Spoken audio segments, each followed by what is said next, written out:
BSc part 2 thermodynamics का, ठीक है। यूनिट सेकंड चल रही है हमारी, जो भी ऑलमोस्ट कंप्लीट होने वाली है, मतलब कंप्लीट थर्मोडायनेमिक्स का टॉपिक आपका कंप्लीट होने वाला है सारा का सारा, ठीक है। उसके बाद हम क्या स्टार्ट करेंगे, स्टैटिकल। इसी में थोड़ा बहुत स्टैटिकल की स्टार्टिंग में जो आपको इंफॉर्मेशन है वो आपकी सेकेंड यूनिट में है, और बाकी डिस्क्राइब में तो थर्ड और फोर्थ यूनिट में हमें पढ़ना है। या आप लोगों ने जैसे शायद थोड़ा बहुत आप लोग पढ़ चुके हो, तो वो अपन लोग बाद में डिस्कस कर लेंगे कितना क्या पढ़ चुके हो नहीं है, ठीक है। तो यहाँ तक अभी तक हम जो कुछ भी पढ़ चुके हैं उसमें आप लोगों को कोई प्रॉब्लम तो नहीं, सब समझ में आ गया। हमने यहाँ पे क्या पढ़ा, न्यून तापों का उत्पादन, ठीक है ना। बेसिकली जो हमारी ये यूनिट थी न्यून तापों का उत्पादन, उसके बारे में हमने पढ़ा। और दूसरी चीज हमने क्या डिस्कस की, उसके अलावा भी मतलब कई चीजें हमने डिस्कस की यहाँ पे, जैसे न्यून तापों का उत्पादन, उसमें हमने कई सारी प्रायोगिक विधियां पढ़ी। हमने जूल थॉमसन पढ़ा, चाहे पुनर्निवेशी शीतलन पढ़ा, चाहे हमने रुद्धोष्म विचुंबकन पढ़ा, कई जिनमें मैंने ये भी बताया है कि जैसे जूल थॉमसन है या रुद्धोष्म विचुंबकन है, ये सब कैसे बहुत ही इंपॉर्टेंट है। ये आप लोगों को पढ़ने में खुद को भी लग गया होगा ना कि हाँ ये है, अच्छा डेरिवेशन भी है, जहाँ से क्वेश्चन भी निकल रहे हैं, हमने क्वेश्चन भी किए। क्लियर है इतना। कल हमने पढ़ा द्रव हीलियम फर्स्ट और सेकेंड में क्या डिफरेंस है, ठीक है। कि जैसे हम शुरू से ही कह रहे थे कि हाइड्रोजन और हीलियम अन्य गैसों के कंपेयर में ये दोनों कुछ अलग प्रॉपर्टीज प्रदर्शित करते हैं। जैसा कि हमने जूल थॉमसन के टाइम से ही कहा था कि जब बाकी गैसों का शीतलन होता है ताप के सापेक्ष दाब में परिवर्तन करने पर, लेकिन हाइड्रोजन और हीलियम में क्या हो रहा था, यहाँ पे इनका तो उल्टा तापन हो रहा था, मतलब और ज्यादा गर्म हो रही थी गैसें, तापन हो रहा था इनका, ठीक है ना। तो वहां से हमें ये तो पता था कि भाई ये दोनों थोड़ी डिफरेंट गुण प्रदर्शित करते हैं। फिर क्या हुआ, हाइड्रोजन की बात हुई, तो हाइड्रोजन का जैसे फिर कुछ अन्य विधियां, जैसे कि ड्यूअर ने हाइड्रोजन जनित्र बनाया, या फिर हमने रुद्धोष्म विचुंबकन के द्वारा किया, तो इनके द्वारा हाइड्रोजन का भी शीतलन हो गया, हाइड्रोजन भी आ गया अंडर कंट्रोल, ठीक है। बच कौन गया, हीलियम। तो हीलियम में ये देखा गया कि हीलियम की बहुत सारी अलग अलग टाइप की प्रॉपर्टीज होती है, अन्य द्रवों की भांति, सॉरी अन्य द्रवों के कंपेयर में बहुत ही डिफरेंट होता है ये, ठीक है ना। गैस हीलियम से द्रव में तो कंपेयर हो गया, कन्वर्ट हो गया ये, द्रव हीलियम से सॉरी गैस के रूप में था हीलियम गैस, तो गैस हीलियम से द्रव हीलियम के रूप में तो हमने इसे परिवर्तित कर दिया, ठीक है। लेकिन द्रव हीलियम इतनी आसानी से ठोस में परिवर्तित नहीं हो रहा था, ठीक है। तो उसको ठोस में परिवर्तित करने के लिए फिर किसी वैज्ञानिक ने कहा कि आप इस पे दाब का मान भी चेंज करो, तो हमने देखा था उसके सापेक्ष हमने दाब का मान भी जब बदला अलग अलग ताप पर, तब जाकर के किसमें हमारा ये ठोस में परिवर्तित भी हुआ, ठीक है। लेकिन उसके बावजूद भी हमने एक चीज देखी कि जो द्रव हीलियम होता है वही एक समय पर दो भिन्न प्रकार के गुण प्रदर्शित करता है। मतलब कि द्रव हीलियम का कुछ भाग जो होता है वो तो सामान्य द्रवों की भांति व्यवहार करता है, जबकि कुछ भाग जो होता है वो कुछ विशिष्ट गुण रखता है। इसलिए हमने इसको दो भागों में डिवाइड कर दिया, फर्स्ट एंड सेकेंड। क्लियर है, इन दोनों के क्या क्या गुण है वो आपने पढ़ लिया। द्रव हीलियम सेकेंड का एक बड़ा स्पेशल सा गुण हमने कौन सा पढ़ा था, अति तरलता का, सुपर फ्लूइड, अति तरलता, ठीक है, अति तरलता, सुपर सुपर फ्लूइड। क्लियर है, समझ में आ गया था, सारे हमने ग्राफ देख लिए थे। चलो इतना भाग हो गया हमारा कंप्लीट। अब जैसे मेन जो हमने इस चैप्टर में डिस्कस किया, क्या देखा हमने, हम करना क्या चाह रहे थे एक्चुअली में, भाई न्यून तापों का उत्पादन, मतलब कि कम ताप हमें चाहिए, गैसों का ताप हम कम करना चाह रहे हैं, ठीक है ना। अभी गैसें तो बहुत ज्यादा ताप पर होती हैं, आपको पता है कि जैसे पानी होता है जब 100 डिग्री सेंटीग्रेड से ऊपर जाता है तब वो किस में परिवर्तित होता है, गैस में। इसका मतलब सारी की सारी गैसें कितने बहुत ज्यादा ताप पर होती है, बहुत गर्म होती है। तो इनमें यहाँ हमें न्यून ताप करने से मतलब क्या होता है कि गैसों का ताप हम कम करें। अब जैसे एक निश्चित से मान से कम ताप करोगे तो सब नेचुरल है कि वो गैस किस में आपकी वापस द्रव में कन्वर्ट भी होगी, क्योंकि भाई द्रव का ताप आपने ज्यादा किया था तभी तो गैस में बदली थी। अब गैस का ताप आप कम करोगे तो द्रव में भी बदलेगी, और कम करोगे दाब में परिवर्तन के साथ तो वो किस में, ठोस में भी बदलेगी।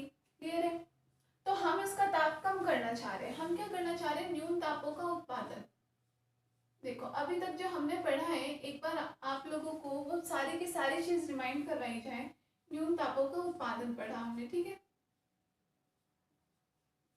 तो इसमें हमने क्या देखा कि हमने गैसों का शीतलन किया, प्रसार किया, विचुंबकन किया, मतलब अलग अलग विधियों के द्वारा हम कम ताप प्राप्त करना चाह रहे थे।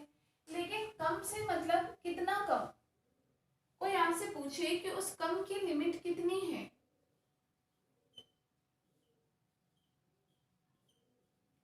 कम करना चाह रहे थे आप, तो कितना कम करना चाह रहे थे?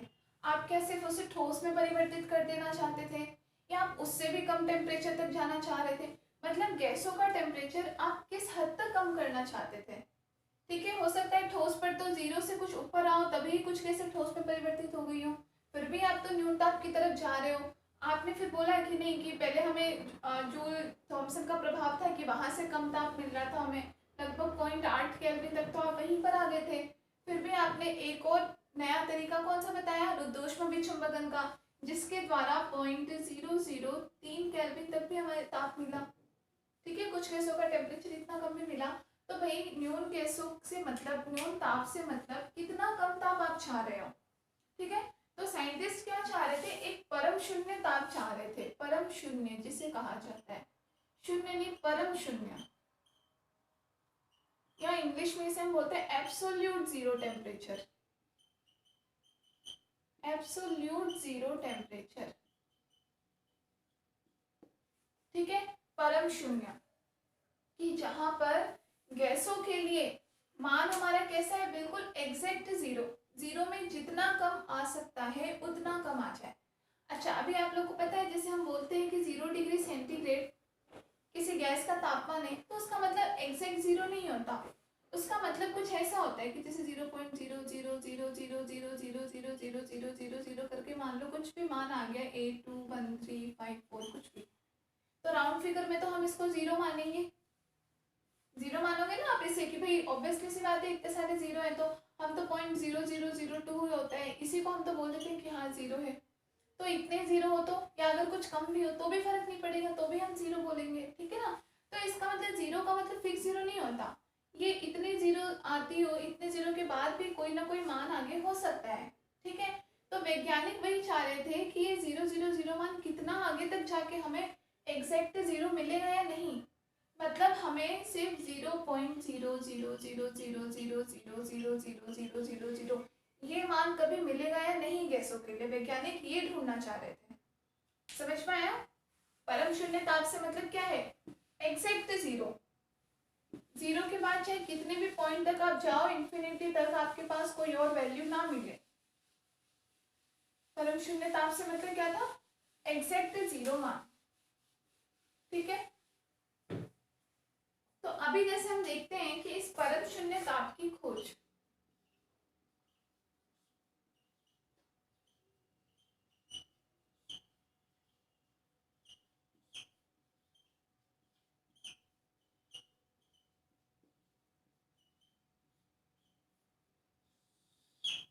परम शून्य ताप की खोज। ठीक है, तो जैसे हम शुरुआत से एक बार, मतलब ये टॉपिक क्या है, अभी तक आपने जितना पढ़ा है न्यून तापों का उत्पादन, उन सब का एक तरीके से पूरा सारांश है कि आपने क्या पढ़ा, आपका उद्देश्य क्या था, आपने इतने सारे प्रयोग किए, क्या वो प्रयोग सफल माने गए?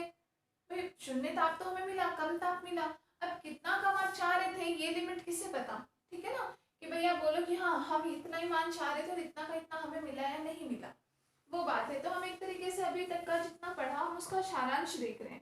ठीक है, कि जैसे सबसे पहले क्या हुआ, गैसों के शीतलन की बात करें तो सबसे स्टार्टिंग में जब 1900 के आसपास, 1900 कुछ सन के आसपास केवल एक विधि थी गैसों के शीतलन की। ठीक है ना, गैसों को ठंडा करने के लिए एक विधि आई थी, वो विधि कौन सी थी, कि हम द्रव हीलियम ले, जो हमने हीलियम के बारे में पढ़ा था कि द्रव हीलियम ले और उसका किसी स्पेशल दाब पर, दाब का मान में हम उसका चेंज करें और तब हम उसका क्या करें, उसका शीतलन करें, किसी स्पेशल न्यून दाब पर वाष्पन करके, और फिर हम उसका ताप कैसा कर दें, कम कर दें। सबसे स्टार्टिंग में यही एक मेथड था गैसों का टेम्परेचर कम करने का। ठीक है, इसके बाद में हमें जो टेम्परेचर मिला वो लगभग यहाँ से कितना मिला, 0.4 केल्विन, 0.4 केल्विन। ये मेथड हमने यहाँ पढ़ा नहीं है, हमारे सिलेबस में नहीं है, लेकिन बताया गया है कि शुरुआत में एक ऐसी विधि थी द्रव हीलियम के द्वारा जहाँ से लगभग 0.4 केल्विन तक का हमें टेम्परेचर मिल गया, ठीक है। फिर लेकिन उसके बाद में जो इम्पोर्टेंट एक मेथड आया, कौन सा, जो हमने पढ़ा था डिबाई और गाउक का, डिबाई और गाउक का कौन सा मेथड पढ़ा था, रुद्धोष्म विचुंबकन वाला शीतलन, रुद्धोष्म विचुंबकन द्वारा शीतलन, क्लियर है। ये जो मेथड आया था, ये मेथड इससे भी ज्यादा सटीक बैठा, ठीक है ना। जो पहला हमारा मेथड था उससे थोड़ा ज्यादा अच्छे रिजल्ट यहाँ पे हमें मिले।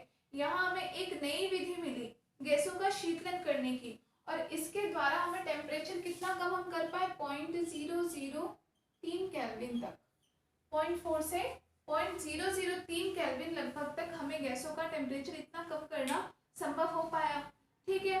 तो यहाँ पे क्या हुआ, यहाँ जो हमने मेथड यूज में लिया था रुद्धोष्म विचुंबकन, तो हमने क्या देखा था कि सबसे पहले हमने कोई अनुचुंबकीय लवण लिया और उस पर हमने क्या किया, चुंबकीय क्षेत्र लगाया, बहुत ही स्ट्रॉन्ग चुंबकीय क्षेत्र। तो हमने कहा था कि इसके जितने भी परमाणु या अणु होंगे वो सब एक निश्चित दिशा में संरेखित हो जाएंगे, जिसके कारण इस पदार्थ में चुंबकीय गुणों का विकास होगा, ठीक है। अब यहाँ संरेखण से हमारा मतलब क्या था, परमाणु के संरेखण से हमारा मतलब क्या था कि इसके परमाणु के जो इलेक्ट्रॉन्स हैं, इलेक्ट्रॉन्स का संरेखण, एक निश्चित दिशा में इसके जो भी कक्षीय इलेक्ट्रॉन है उनका संरेखण। तो इस संरेखण के द्वारा थी, एक तरीके से हम इसके भी बिल्कुल डिटेल में जाएं तो ये संरेखण किसका था, किसी नाभिक के जो कक्षीय नाभिक है, किसी परमाणु के जो कक्षीय इलेक्ट्रॉन है, इनका जब एक निश्चित दिशा में संरेखण हुआ और उसके बाद फिर हमने क्या किया, बिल्कुल रुद्धोष्म प्रक्रिया में करके और चुंबकीय क्षेत्र हटाया, फिर जो विचुंबकन हुआ तो गैसों का प्रसार हमने देखा, ठीक है ना। तो ये मेथड था, इसके द्वारा हमें कितना टेम्परेचर मिला, 0.003 केल्विन तक टेम्परेचर मिला, ठीक है। तो इसके बेस पर ही बाद में लगभग 1950 से 60 के बीच में, 1950 से 60 के बीच में एक और मेथड भी आया, जिस मेथड के द्वारा क्या किया गया, मेथड यही था, लेकिन यहाँ तो हमने क्योंकि इलेक्ट्रॉन्स का संरेखण देखा था, ठीक है ना, कि इलेक्ट्रॉन एक दिशा में संरेखित हो जाए। अब किसके बारे में, वो मेथड, दूसरा मेथड किसके बारे में था कि उसमें नाभिकों का अनुचुंबकन किया जाए, नाभिकों का अनुचुंबकन,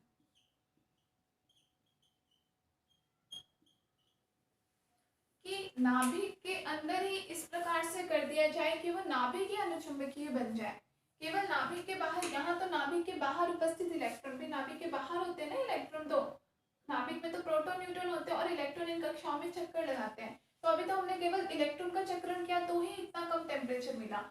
अब इसके बाद में एक और मेथड दिया गया लगभग 50-60 के आसपास कि इस नाभिक का ही अनुचुंबकीकरण कर दिया जाए, ठीक है, नाभिक को अनुचुंबकित हम बना दें और तब हम देखें कि तब हमारे पास ताप कितना कम आता है। तो इस प्रक्रिया के द्वारा हमारे पास जो ताप मिला वो लगभग कितना मिला, बहुत ही कम ताप मिला इस मेथड से भी, ठीक है ना, लगभग इस ऑर्डर का मिला मान लो। तो फिर एक किसी ने ये दिमाग लगाया कि अगर इन दोनों मेथड को मिला दिया जाए, इन दोनों मेथड को, कि भाई आप सिर्फ इलेक्ट्रॉन का चक्रण कर रहे हो, सॉरी अनुचुंबकन कर रहे हो तो भी आपको इतना टेम्परेचर मिल रहा है, आप अगर नाभिक का कर रहे हो तो भी आपको बहुत कम मिल रहा है, आप दोनों को मिला करके देखो फिर क्या फर्क पड़ता है। तो जब दोनों को मिला करके देखा तो हमें क्या हुआ कि बहुत ही ज्यादा अच्छे रिजल्ट मिले। उसके द्वारा जो चुंबकन किया गया उससे लगभग हमें 1.2 इंटू 10⁻⁻6 मतलब माइक्रो, तो 1.2 माइक्रो केल्विन के आसपास लगभग हमें ताप मिला। 1.2 माइक्रो केल्विन का लगभग कितना मतलब हो गया, 0.0000012 समथिंग मान, ठीक है। तो इतना कम टेम्परेचर हमें किसके द्वारा मिला, इन दोनों के द्वारा। अभी लास्ट जो हमें टेम्परेचर मिला है तो ये है परम शून्य ताप की खोज, जहां हम इस मेथड तक पढ़ चुके थे, इलेक्ट्रॉनों के अनुचुंबकीकरण के तक। उसके बाद एक और विधि है जो हमारे सिलेबस में बहुत डिटेल में नहीं है, लेकिन बस ये बताया गया कि मेथड सेम था, लेकिन उसमें किसका चुंबकन किया गया, नाभिकों का, नाभिकियों का अनुचुंबकन और फिर विचुंबकन किया गया, उसके द्वारा भी गैसों का शीतलन संभव हुआ। और फिर इन दोनों को मिला करके जब अप्लाई किया गया तो जो हमें रिजल्ट मिला वो कुछ ऐसा था, इतना कम टेम्परेचर तक हमें मिल चुका है गैसों का ताप। इसका मतलब अभी तक भी हमें बिल्कुल एग्जैक्ट 0 मान परम शून्य ताप नहीं मिला है, और उसकी खोज अभी तक भी जारी है, साइंटिस्ट कर रहे हैं। हो सकता है इसके बाद और भी कुछ मेथड डेवलप हुए हो, तो 0 पॉइंट जैसा मैंने बताया 0.0000000 करके भी, लेकिन कुछ ना कुछ मान लास्ट में आ रहा होगा। वैज्ञानिक क्या चाहते हैं कि बिल्कुल ऐसा ताप हमें मिल जाए कि बस 0.000 ही रहे आगे तक भी। ठीक है, तो ये था आपका परम शून्य ताप की खोज। क्लियर है इतना? चलिए, तो ये टॉपिक हो गया आपका कंप्लीट।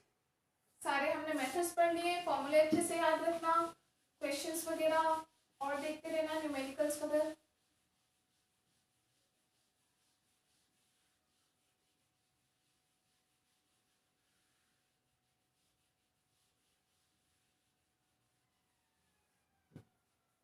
क्लियर है इतना? अब हम नेक्स्ट टॉपिक पर चलते हैं, नर्मस्त ऊष्मा प्रमेय।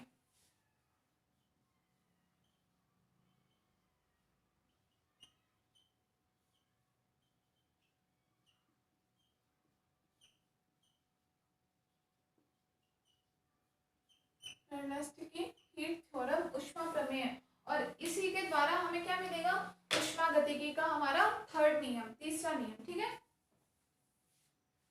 तो नर्मस्त ऊष्मा प्रमेय क्या थी कि जैसे कि हमने अभी तक में क्या पढ़ा, ऊष्मागतिकी का जीरोथ लॉ तो ठीक है पढ़ा था, फर्स्ट लॉ सेकंड लॉ जो हमने मेनली पढ़े। ठीक है, सेकंड लॉ के अकॉर्डिंग हमने क्या पढ़ा था, डीएस का मान हमने क्या दिया था, बराबर डेल्टा क्यू बटे टी। ठीक है, डेल्टा एस बराबर डेल्टा क्यू बटे टी हमने ये मान दे दिया।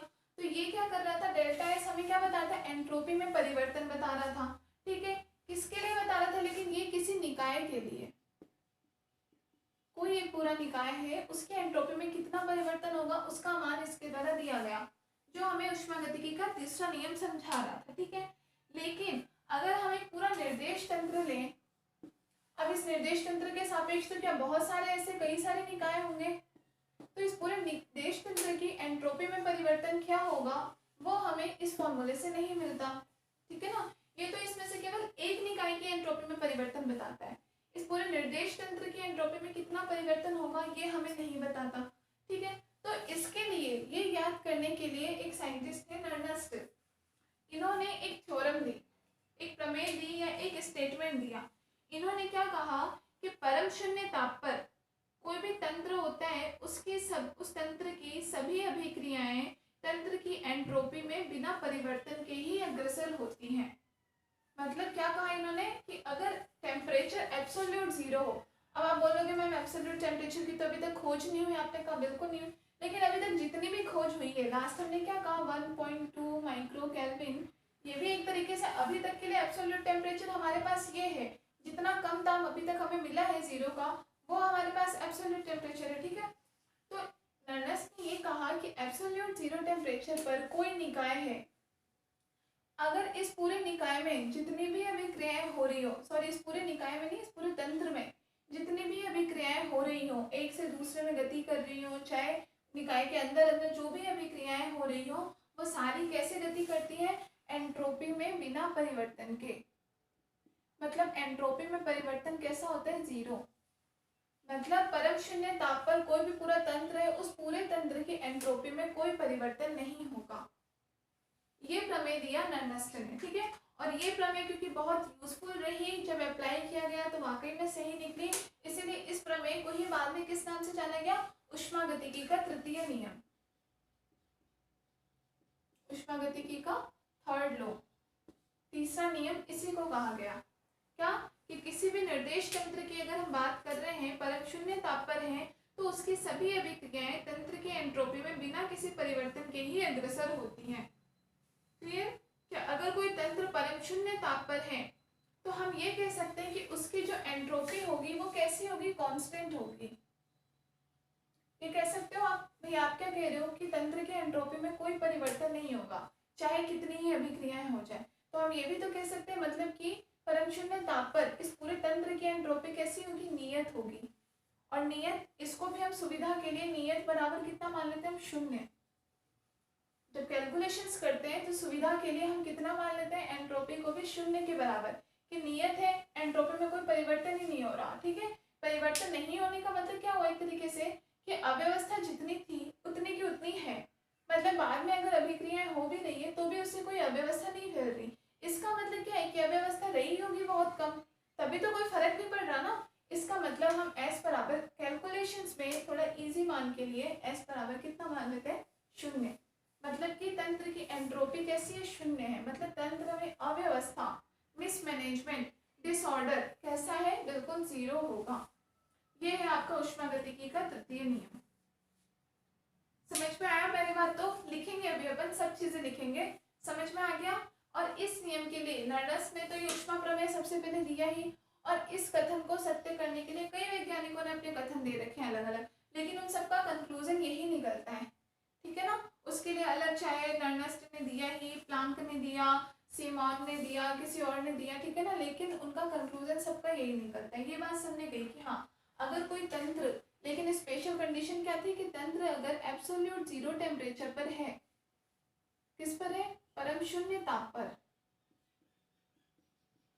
परम शून्य ताप पर है यदि कोई तंत्र, तो उसके तंत्र के अंतर्गत निकाय में जितनी भी अभिक्रियाएं होंगी, जितनी भी अभिक्रियाओं के कारण जो भी परिवर्तन होगा, उस दौरान उसकी एंट्रोपी में परिवर्तन 0 होगा। या एंट्रोपी हम क्या कह सकते हैं, एंट्रोपी बिल्कुल नियत होगी, या आप चाहो तो एंट्रोपी आप 0 भी ले लो कि कुछ भी डिसऑर्डर होगा ही नहीं। क्लियर है?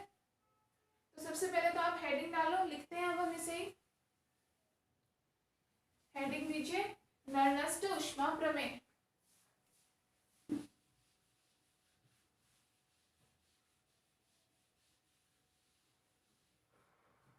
हेडिंग दो नर्नस्ट ऊष्मा प्रमेय।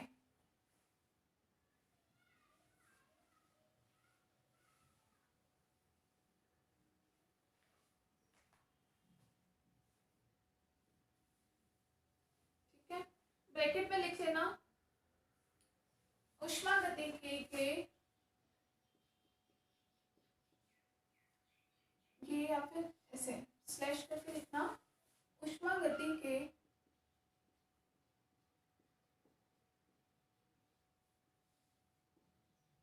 तृतीय नियम के लिए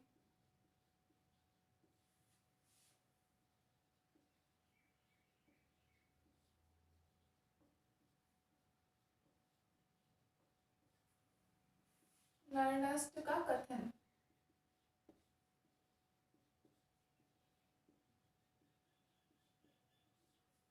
ठीक है, ऊष्मागतिकी के तृतीय नियम के लिए नर्नस्ट का क्या कथन रहा, लिखो इसमें, परम शून्य ताप पर, परम शून्य ताप पर किसी निकाय में होने वाली, किसी निकाय में होने वाली सभी अभिक्रियाएं, सभी अभिक्रियाएं आंतरिक साम्यावस्था में होती है, आंतरिक साम्यावस्था में होती है, तथा उनकी एंट्रोपी में परिवर्तन, एंट्रोपी को हिंदी में भी एंट्रोपी लिखोगे, ठीक है ना, उनकी एंट्रोपी में परिवर्तन 0 होगा। एंट्रोपी में परिवर्तन कितना होगा, 0 होगा। क्लियर है? क्या कहा कि तंत्र के अंदर जितनी भी अभिक्रियाएं होंगी ना, सब आंतरिक साम्यावस्था में ही होंगी, इसलिए साम्यावस्था होने के कारण उनमें कोई परिवर्तन कैसा होगा, एंट्रोपी में 0 होगा। क्लियर है? नेक्स्ट इसी में लिखो ऊष्मागतिकी के तृतीय नियम के लिए प्लांक का कथन, प्लांक का कथन, इसी ऊष्मागतिकी के तृतीय नियम के लिए प्लांक का कथन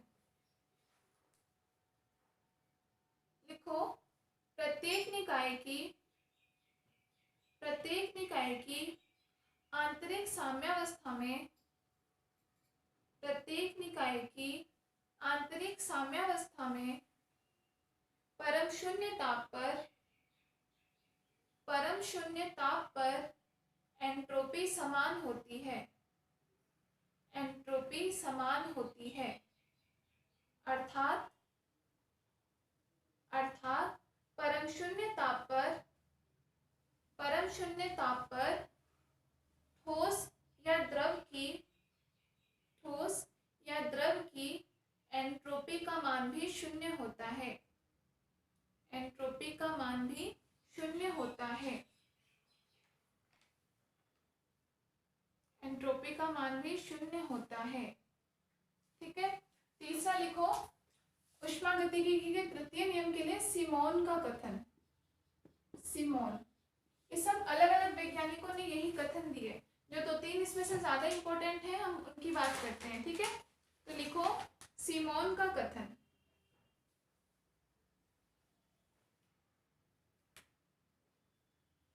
लिखो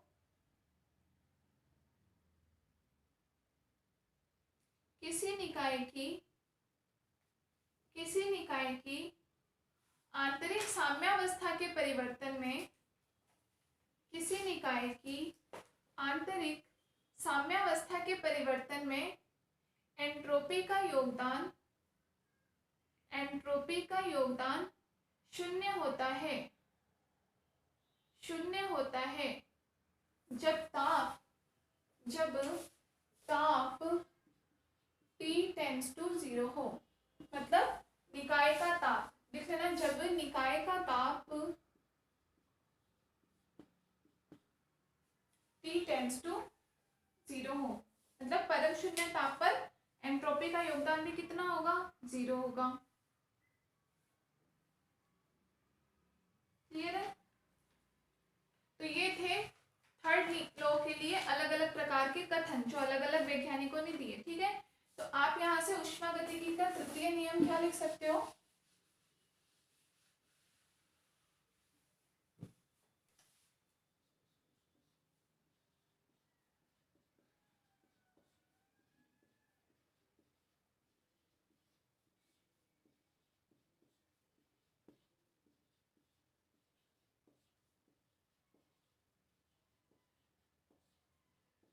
ऊष्मागतिकी का तृतीय नियम।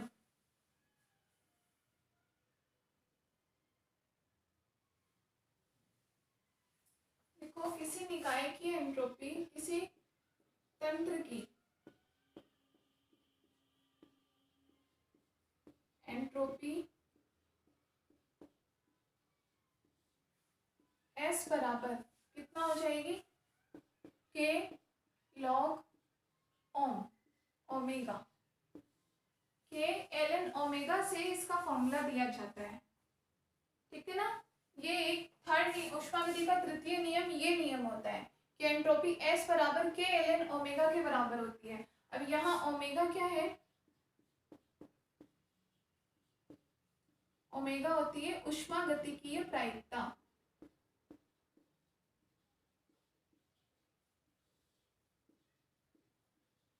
ऊष्मागतिकीय प्रायिकता। तो आपको ऊष्मागतिकी के तीनों नियम मिल गए, फर्स्ट सेकंड लो पढ़ चुके थे। तीसरा नियम होता है ये S बराबर K ln ओमेगा, ऊष्मागतिकीय प्रायिकता, ठीक है। अब परम शून्य ताप पर क्या होता है, जो हम बात कर रहे हैं कि हम स्पेशल कंडीशन यही बोल रहे हैं, ये सब चीजें कब होगी, जब तंत्र हमारा परम शून्य ताप पर हो। परम शून्य ताप पर मतलब जब T टेंड्स टू 0 हो, तब ये ऊष्मागतिकीय प्रायिकता अधिकतम होती है। ऊष्मागतिकीय प्रायिकता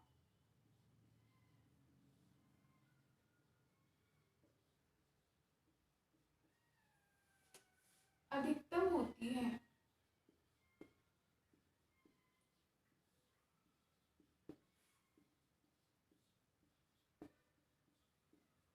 अर्थात ओमेगा का मान कितना होगा, मैक्सिमम। और प्रायिकता मैक्सिमम कितनी होती है, 1 होती है। आप भी जानते हो किसी घटना की प्रायिकता मैक्सिमम कितनी होती है, 1।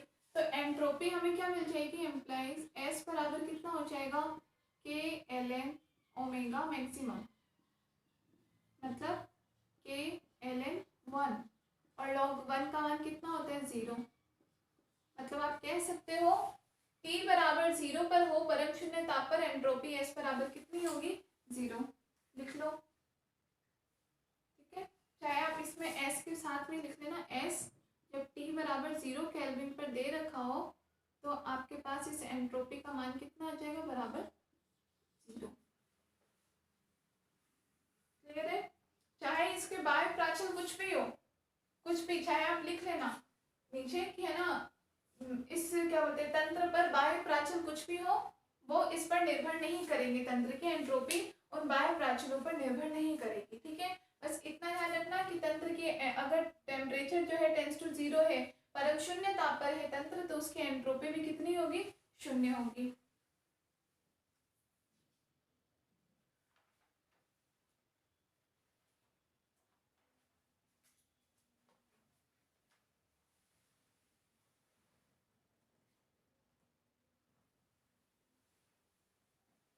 लिख लिया?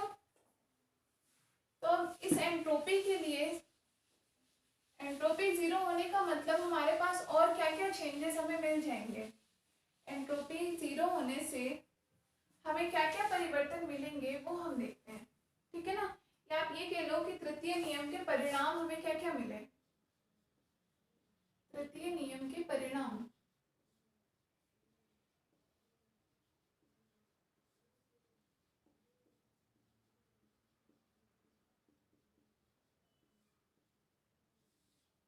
क्या क्या परिणाम हमें मिल रहे हैं तीसरे नियम के, ठीक है। सबसे पहले जैसे हम बात करते हैं ऊष्माधारिता की, ऊष्माधारिता C, ठीक है। C का मान हम क्या लिख सकते हैं? C बराबर, जैसे आप जानते हो, किसके बराबर था? डेल्टा Q बटे डेल्टा T के बराबर था। क्लियर है? अब डेल्टा Q सेकेंड लॉ से डेल्टा Q बराबर क्या होता है? TdS होता है, हमें पता है, ठीक है ना। तो C बराबर कितना हो जाएगा? T ds बटे dt, ठीक है। और आपका T कहाँ है? T आपका 0 की तरफ अग्रसर है। T क्योंकि 0 की तरफ अग्रसर है, इसीलिए आपका S भी कहाँ? 0 की तरफ अग्रसर होगा, अर्थात आपका C भी कहाँ अग्रसर होगा? 0 पर। मतलब कि इस कंडीशन में, तीसरे नियम की कंडीशन में ऊष्माधारिता C भी हमारी कितनी हो जाएगी? 0।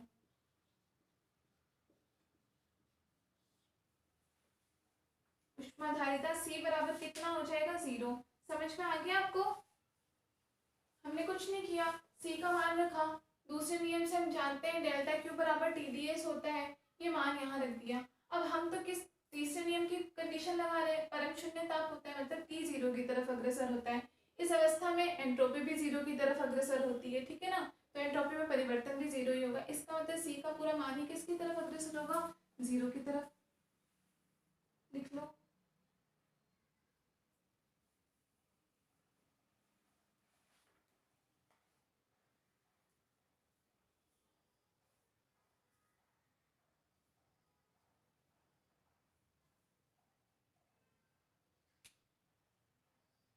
ठीक है। दूसरी हम बात करें आदर्श गैसों के लिए, तो गैसों का मान जो है इस कंडीशन में एज इट इज बना रहेगा, ठीक है ना। गैसों का मान, गैसों पर इसका परिणाम क्या होगा कि गैसें यथावत अपनी स्थिति में बनी रहेंगी। कैसे बनी रहेंगी? जैसे हम आदर्श गैसों के लिए देखें, आदर्श गैसों के लिए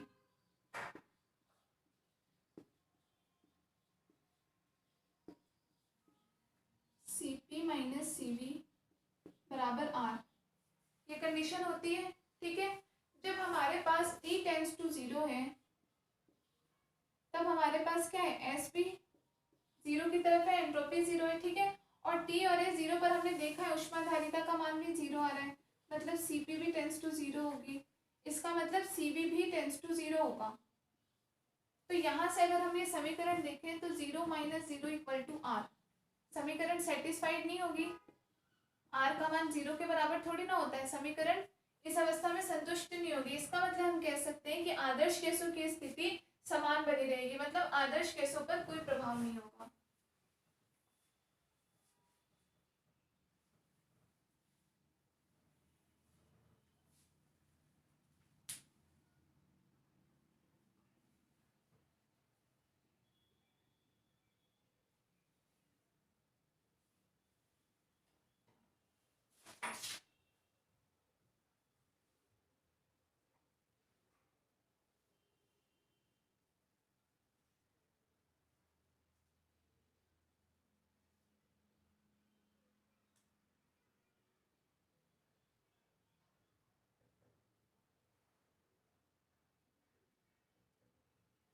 ठीक है, ये कंडीशन आदर्श गैसों के लिए। अब ऐसे ही अगर हम वास्तविक गैसों के लिए कंडीशन देखें, ये सब हम क्या पढ़ रहे हैं कि इस तीसरे नियम का अलग अलग स्थिति पर क्या प्रभाव होगा, ठीक है ना। तो ऐसे ही अगर हम वास्तविक गैसों के लिए देखें,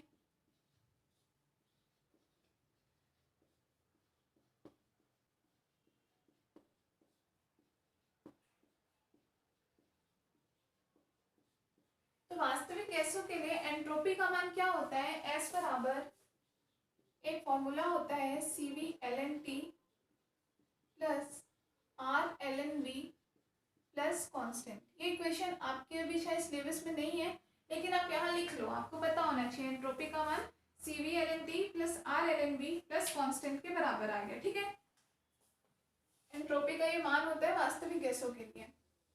अब यहाँ हम क्या कह रहे हैं, T टेंड्स टू 0 हो। ठीक है, द्वितीय नियम के हिसाब से तंत्र परम शून्य ताप पर होगा, T टेंड्स टू 0। अब ln 0 का मतलब क्या हो गया, s का मान किधर जाएगा, -∞ की तरफ। जब log 0 की तरफ जाएगा तो s का मान हमारे पास -∞ की तरफ ही आएगा ना। तो यहाँ से हमारे पास इस इक्वेशन का मान कितना हो जाएगा, समीकरण का मान कितना, लगभग 0 हो जाएगा। मतलब एक तरीके से समीकरण कुछ एग्जिस्ट ही नहीं करेगी भाई, एंट्रोपी -∞ हो गया, log का मान 0 हो जाएगा, तो समीकरण का कोई अर्थ नहीं होगा।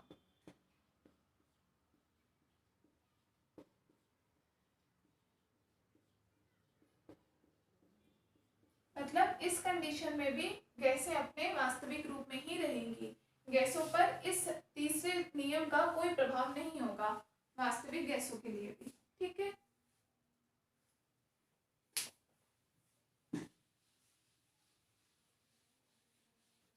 ऐसे ही हम फोर्थ इफेक्ट देखते हैं। अब हमने अभी जब रुद्धोष्म विचुंबकन वाला पढ़ा था टॉपिक, तो वहां पे हमने चुंबकीय प्रवृत्ति की बात की थी, चुंबकीय प्रवृत्ति काई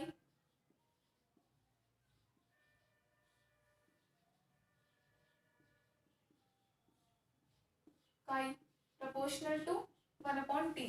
किसने दिया ये नियम, क्यूरी के नियम, क्यूरी ने दिया। ठीक है ना, तो क्यूरी का ये नियम टूट जाता है इस रिजल्ट के लिए। ठीक है, क्यूरी का ये नियम क्यों टूट जाता है, क्योंकि हमने क्या बोला, यहाँ लिख लेना, क्यूरी के नियमानुसार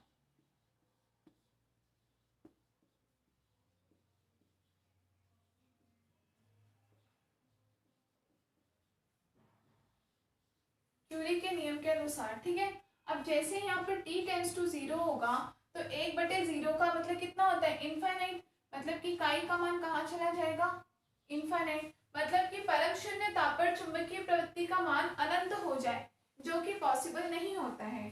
लिख लेना, जो कि संभव नहीं है।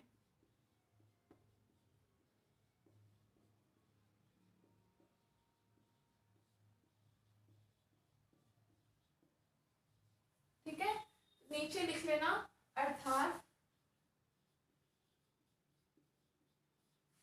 क्यूरी का नियम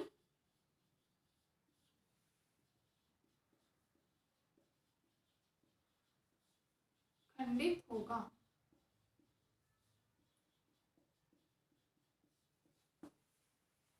ठीक है, तो ये है आपका ऊष्मागतिकी का थर्ड नियम कंप्लीट। तीसरा नियम बहुत छोटा सा है, बस इस पे आप कभी ऐसे न्यूमेरिकल्स वगैरह आते नहीं है, बस ज्यादा से ज्यादा नियम ही पूछ लेगा, तो ये मान आपको पता होना चाहिए। ठीक है ना, तो लिख लो, इतना लिख लिया ये।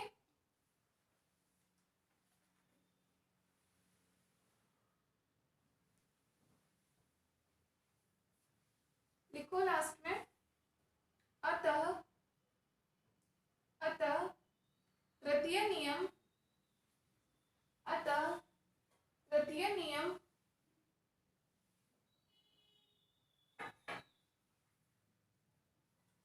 ऊष्मागतिकी के प्रथम व द्वितीय नियम की भांति, प्रथम व द्वितीय नियम की भांति नई अवधारणा को जन्म नहीं देता है। प्रथम व द्वितीय नियम की भांति नई अवधारणा को जन्म नहीं देता है,